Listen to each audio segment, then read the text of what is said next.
అందరికీ నమస్కారం అండి. ఈరోజు డొక్కా సీతమ్మ గారి వర్ధంతి ఏప్రిల్ 28వ తారీఖు. మేము విజన్ చారిటబుల్ ట్రస్ట్ పెట్టి 10 సంవత్సరాలు దాడుతుందండి. గత 4-5 సంవత్సరాల నుండి మేము డొక్కా సీతమ్మ గారి వర్ధంతిని చేయడం జరుగుతుంది. అయితే ఈ ఏడాది చాలా ఆనందించే విషయం ఏమిటి అంటే, ప్రతి ఏడాది కూడా అన్నదానం అది చేస్తూ ఉంటాము. అయితే సీతమ్మ గారిని అనుసరించి ఈరోజు మా స్వహస్తాలతో మేమే పులిహోర ప్రసాదం తయారు చేసి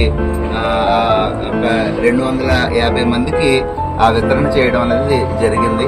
అదే కాకుండా మండపేటలో అందరికీ బాగా తెలిసినటువంటి స్వచ్ఛంద సేవా సంస్థ ఆదర్శ హెల్పింగ్ హ్యాండ్స్ నందు కూడా ఈరోజు భోజనాలు పెట్టించడం జరుగుతుంది.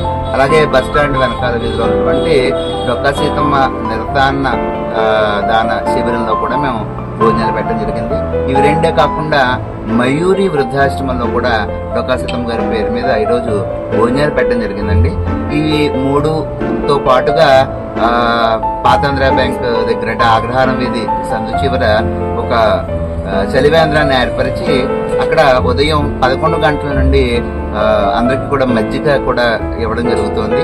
ఇలాగా అంత గొప్ప వ్యక్తిని అలాగ మనం జీవించలేము. అట్లీస్ట్ ఒక రోజులో 1 గంటైనా ఆవిడని అనుసరిద్దామనే ఉద్దేశంతో ఈరోజు ఇలా చేయడం జరుగుతోంది. మేము చాలా ఆనందపడుతున్నామండి. అంత గొప్ప వ్యక్తి మన మండపేట ఆడపడుచు అవ్వడం చాలా ఆనందంగా ఉంది. అలాగే ఈరోజు ఉదయం కూడా పార్క్ దగ్గర ఆవిడ విగ్రహాన్ని దగ్గరికి వెళ్ళి మేము పుష్పమాలతో అలంకరించి ఆవిడకి నమస్కారం చేసుకుని ఈ కార్యక్రమాన్ని మొదలుపెట్టాము. అలాగే మా సన్నిహితులైనటువంటి శ్రేయాభిలాషులైనటువంటి అందరూ కూడా మాకు సహకరిస్తూ ఉన్నారు. అందరికి కూడా ప్రత్యేకంగా ధన్యవాదాలు చెప్తున్నాను. ఈ విజన్ చారిటబుల్ ట్రస్ట్ అంతా కూడా నా విద్యార్థులతో నడుస్తోంది.